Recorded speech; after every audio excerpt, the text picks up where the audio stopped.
룻기에 나오는 나오미와 룻은 남편들이 이스라엘에서 신앙을 그냥 버리고 모압 땅으로 내려가는데 모압에서 다 죽어버렸습니다. 가나안 족이 됐는데 가나안족이 다 죽어버렸습니다. 이때 나오미는 결단을 내립니다. 기왕 망한 거 다시 이스라엘로 가자. 하나님을 실컷 믿고 죽자. 이래서 며느리 룻을 데리고 베들레헴으로 돌아갑니다. 베들레헴에서는 그들이 먹고 살 길이 없었습니다. 나오미는 자기는 이런 식으로 살다가 죽으면 되지만 이 젊은 며느리 룻은 이렇게 살다 죽으면 안 되는 겁니다. 너무 아까운 것이고 하나님을 믿는 결과가 이렇게 나타나면 안 되는 것입니다. 그래서 보리 추수하는 동안에 나오미는 계속 기도하다가 룻이 가서 보리 이삭을 줍고 있는 그 밭의 주인 보아스가 친척인 걸 생각하고는 재혼해 달라고 한번 대시를 해봐라. 한번 트라이를 해봐라. 이렇게 이야기를 했습니다. 룻은 시어머니가 시키는 대로 모욕을 하고 머리를 감고 깨끗한 옷을 입고 아무도 없는 밤에 이불 속으로 들어가서 나와 결혼해 주시겠습니까? 그런데 결혼해 줄 수가 없다고 대답을 했습니다. 왜냐하면 보아스와 룻 사이에는 암초가 있었기 때문입니다. 그 암초는 보아스보다 더 가까운 친족이었습니다. 이 친족은 하나님 앞에서는 엑스트라입니다. 이 엑스트라는 빨리 무대에서 내려가야 되는데 안 내려가는 거예요. 자기가 주인공을 하려고 하고 있습니다. 주인공을 쫓아내고 자기가 주인공을 하려고 자기가 모든 것을 다 지고 하겠다고 이야기하는 바람에 이 룻의 미래, 나오미의 미래는 굉장히 불안하게 되었습니다. 오늘 첫 번째는 다시 불안하게 된 나오미와 룻의 미래입니다. 물론 룻은 평안하게 잘 살려고 이스라엘로 돌아온 것은 아니었습니다. 룻은 순수하게 늙은 시어머니를 봉양해 드리고 살아계신 동안 봉양해 드리고 그리고 자기가 새로 믿기 시작한 하나님을 열심히 믿기 위해서 베들레헴으로 돌아왔습니다. 룻이 자기 가족, 친척, 자기 민족을 다 버리고 가나안 땅으로 돌아온 결과는 너무너무 비참했습니다. 시어머니 집에 시어머니 나오미 집에 와보니까 집도 없어요. 밭도 없습니다.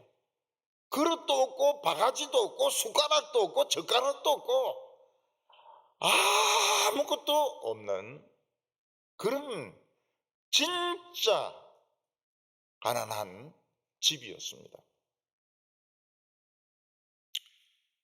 그래도 룻은 긍정적으로 생각했습니다. 시어머니에게 지금 딱 마침 보리를 추수하는 때인데 이 보리를 추수하면 추수꾼이 떨어진 건 안 가져갑니다. 이삭을 줄기를 잘라가지고 그 단을 엮은 그것만 가져가기 때문에 여자들이 뒤에 붙어서 가지고 떨어진 그 보리 이삭은 주워 담습니다. 그렇게 하게 돼 있습니다. 룻은 아주 긍정적으로 제가 보리 이삭을 주워 오겠습니다. 그래 하루 주워 와서 빻아서 뭐 떡이나 만들어 먹으면 하루 사는 겁니다. 하루 죽고 하루 살고 하루 죽고 하루 살고 근데 추수가 끝나면 어떻게 됩니까? 추수가 끝나면 대책이 없습니다. 들판에 나가서 얼어붙은 땅에서 무슨 야채를 캐든지 아니면 집집마다 돌아다니면서 양식을 이제 구걸을 해야 됩니다. 나오미는 룻이 절대로 이렇게 살 수 없다. 하나님이 그렇게 안 하실 거다.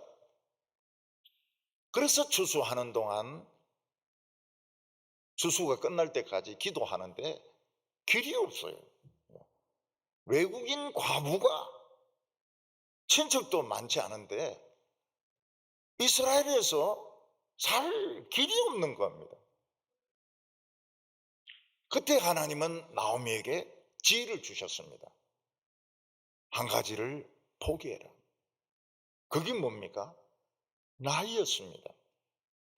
보아스하고 룻은 나이 차이가 많이 나요.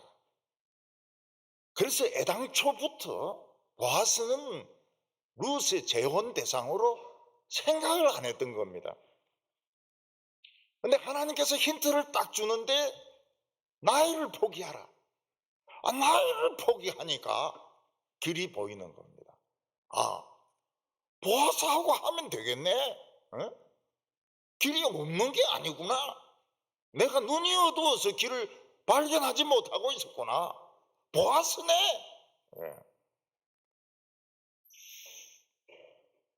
나이를 포기해버리니까 길이 보이는 겁니다. 룻은 딱 나이를 뛰어넘으니까 보이는 거예요. 그래서 직접 보리를 추수하고 타작마당에 이불 깔고 자고 있는 보아스를 찾아갑니다. 그리고 그 이불 밑에 들어가 가지고 가만히 있는 거예요. 보아스가 몸을 움직이다 보니까 뭐가 물컹한 겁니다. 이게 뭐냐 보니까 여자예요. 나는 당신의 여종 룻입니다. 당신의 옷깃으로 나를 덮으소서. 그 말이 무슨 말입니까? 나와 재혼해 줄 수 있습니까? 그 말입니다. 당신은 내 친척인데 나와 재혼해 줄 수 있습니까? 이게 옷깃으로 나를 덮어달라는 뜻입니다. 눈치도 모르고 말이죠. 그런 뜻도 모르고 막 옷을 가지고 막 덮어주고 이랬다면 그 요거도 먹습니다. 이거는 재혼해달라는 뜻이거든요. 보아스는 옷깃으로 룻을 덮어주지 못합니다. 마음으로는 덮어주고 싶지만 덮어줄 수가 없습니다. 왜냐하면 보아스와 룻 사이에 암초가 있기 때문에. 그 암초는 바로 더 우선순위가 가까운 친척이 하나 있는 겁니다. 만약 이 암초를 무시하고 보아스가 돌진하면 배가 깨지고 버스가 깨지고 대형 사고가 생깁니다. 아니나 다를까 보아스가 그 친척을 찾아가 가지고 너가 모압 땅에서 돌아온 나오미의 그 기업을 사주겠느냐? 그랬더니 한다는 거예요. 자기가 하겠다는 거예요. 그러니까 이 모르고 그냥 다른 빛이죠. 먼 데서 개는 짖죠. 다른 빛이죠. 그것을 보아스가 막 분위기에 취해가지고 막 그도 덮어주고 우리 결혼부터 하자. 응? 이랬으면 망하는 겁니다. 둘 다 돌에 맞든지 쫓겨나든지 큰 사고가 나는 겁니다. 그 보아스가 옷깃으로 안 덮어준 게 다행이죠. 근데 이 에스트라가 등장함으로써 나오미와 룻의 인생은 굉장히 불안해지게 되었습니다. 왜냐하면 보아스는 그동안 딱 견뎌보니까 경험해보니까 사람이 아주 신실한 겁니다. 아주 신실하고 여성들에게 특히 젠틀을 했습니다. 젠틀맨입니다. 그 사람이라면 나이가 좀 들었지만은 룻도 결혼할 생각이 있어요. 근데 생판 모르는 삼자가 나타난 겁니다. 그 사람이 자기가 남편 노릇을 하겠다는 겁니다. 근데 실제로 그 사람은 나쁜 사람입니다. 돈밖에 모르는 사람이에요.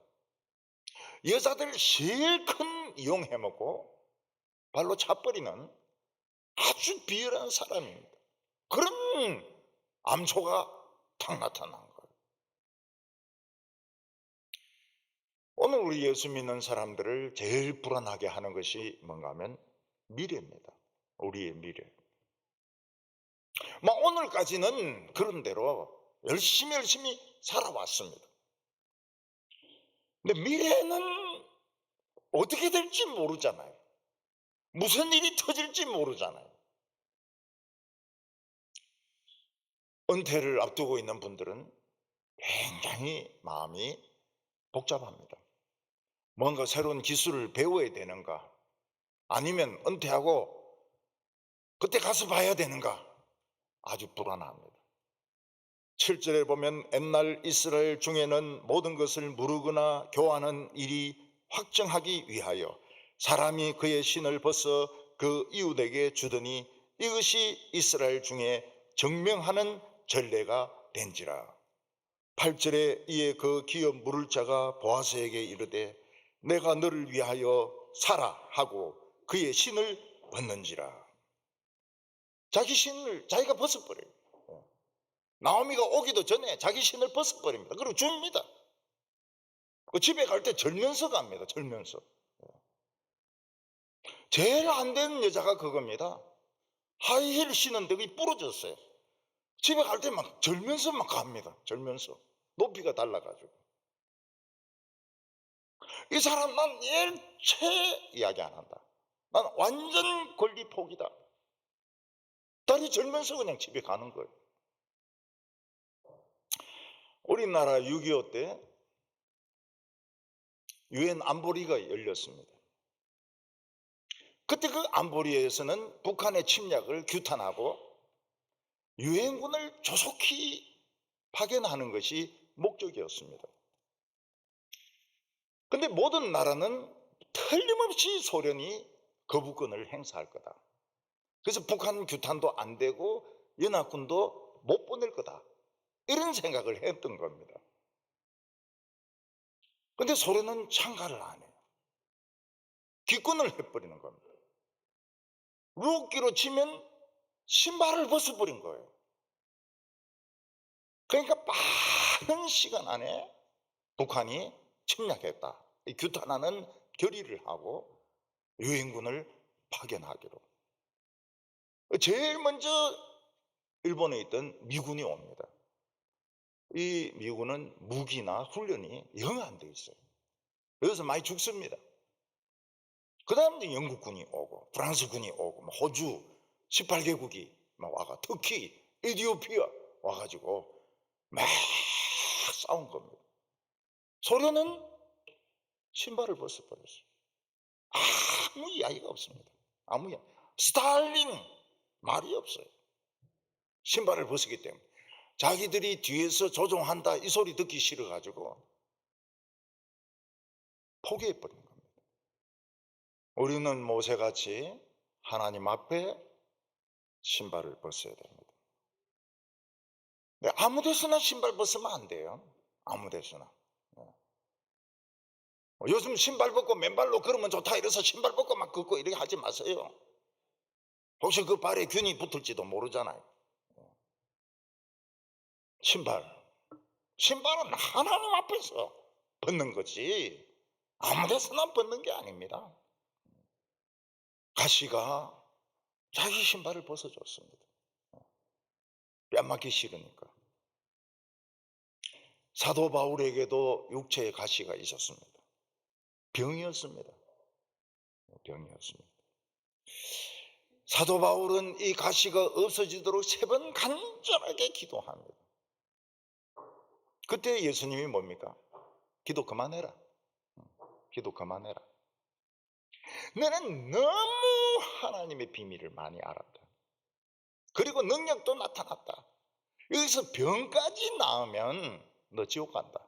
교만해서 지옥 간다. 그냥 병 가지고 살다가 죽으라. 이게 응답이었습니다.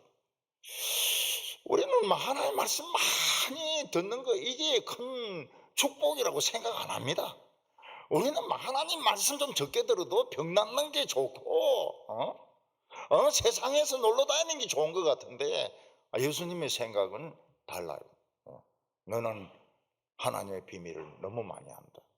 너 병까지 나으면 너 교만해서 지옥 간다. 다윗같이 죄짓게 된다고. 그래서 사도 바울은 입도 뻥긋 못하고 병 걸린 채로 살다가 죽은 겁니다. 남의 병은 막 고치면서 자기 병은 못 고쳐요.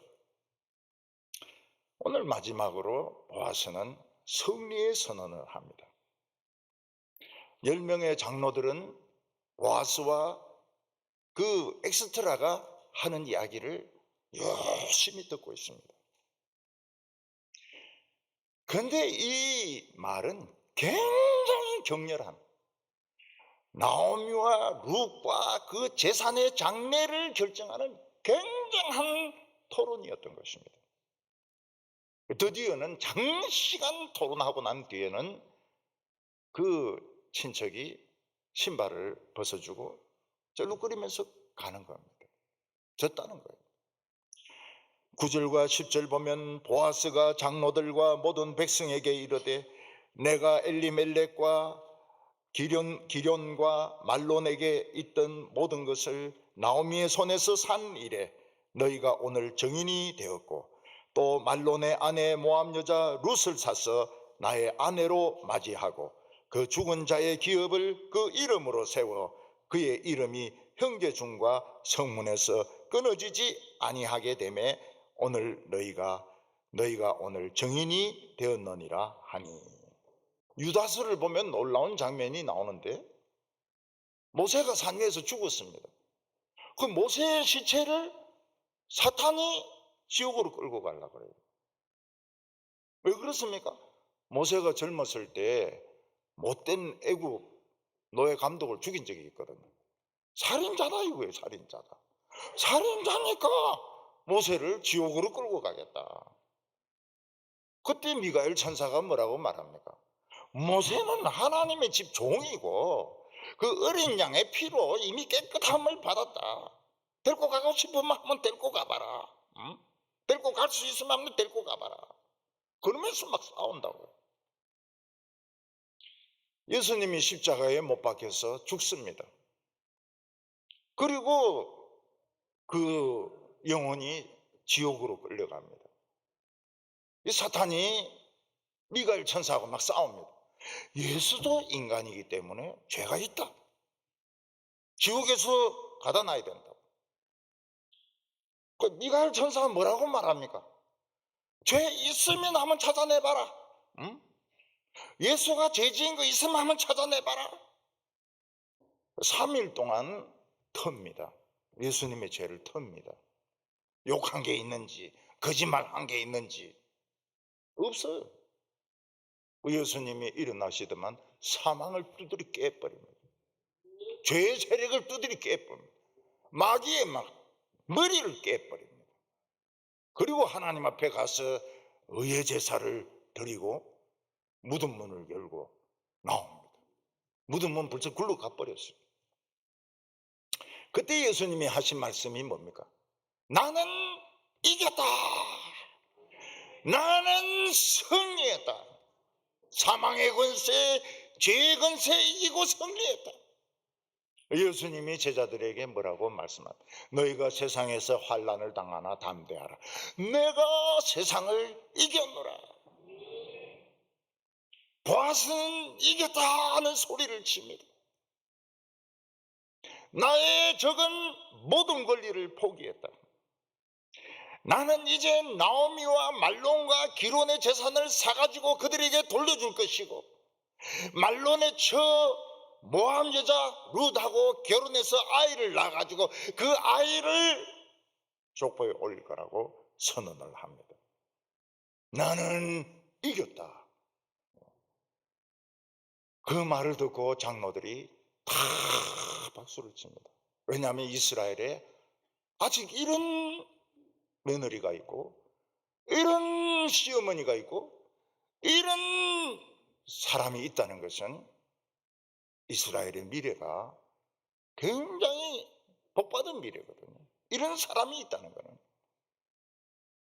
11절에 성문에 있는 모든 백성과 장로들이 이르되 우리가 정인이 되나니 여호와께서 내 집에 들어가는 여인으로 이스라엘의 집을 세운 라헬과 레아 두 사람 같게 하시고 내가 에브라드에서 유력하고 에브라임의 베들레헴에서 유명하게 하시기를 원하며 여호와께서 이 젊은 여자로 말미암아 내게 상속자를 주사 내 집이 다말이 유다에게 낳아준 베레스의 집과 같게 하시기를 원하노라. 성문에 원래 10명만 모였는데 지금 10명이 아닙니다. 수백 명이 모여 있습니다. 워낙 중요한 문제이기 때문에, 너무 흥미있는 재판이기 때문에 장로들도 딴 장로들도 막 몰려들고 막 백성들도 다 몰려들었습니다. 그들은 보아스가 나는 이겼다, 나는 승리했다 했을 때 전부 박수를 칩니다. 전부 박수를 쳐요. 우리가 정인이다 하면서 내 집에 들어가는 이 모함 여자는 라헬과 레아 같이 될 것이라고 했습니다. 라헬과 레아는 이스라엘의 어머니입니다. 여종이 아니고 이스라엘의 어머니가 되는 것입니다. 내 집에 들어가는 젊은 여자 룻이 다말같이 되기를 원하노라. 다말은 누굽니까? 유다의 며느리입니다. 유다를 통해서 복음을 들었어요. 이스라엘 안에는 엄청난 축복이 유전되고 있다고. 근데 남편이 죽어버렸습니다. 동생도 죽어버렸습니다. 그 동생은 안 줍니다. 지금 축복이 지금 날아가고 있어요. 그러니까 다말이 어떻게 합니까? 창녀 옷을 입고, 시아버지가 시어머니 죽었을 때 외로울 때 길가에 딱 앉아 있다가 안녕하세요 이러면서 시아버지를 그냥 끌어들여 가지고 씨를 받아 가지고 쌍둥이를 낳았어요. 세상에 이런 비도덕적이고 비윤리적인 일이 어디 있습니까? 하나님의 축복에는 비윤리고 비도덕이고 없어요. 그냥 받으면 되는 거예요. 그냥 받으면. 우리 성도들은 하나님의 축복을 받는데 인정사정 없어야 됩니다. 줄 서고 이런 거 없어요. 그래서 우리 성도님들도 어떻게 하든 하나님의 축복을 받아내시기 바랍니다.